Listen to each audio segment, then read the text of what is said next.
Yeetalks, chat, talks, and learn. So this is basically an educational and social networking app where you can connect with different peoples from different regions around the world and learn new things here. So let's look at uh, what the overall stats of this apps are.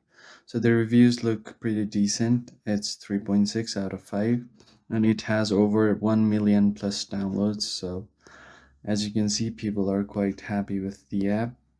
So reviews are quite great as well. You can make friends around the world from here, and you can learn new languages by talking to people from different language backgrounds. So you can have easy conversations, explore the world, and connect with more people around the world.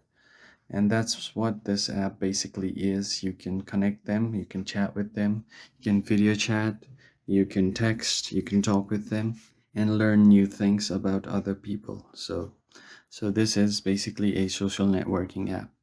That's it for today's video. I'm gonna be making a detailed video about the app, so stay tuned for that, and I'll see you on the next one. Thank you for watching.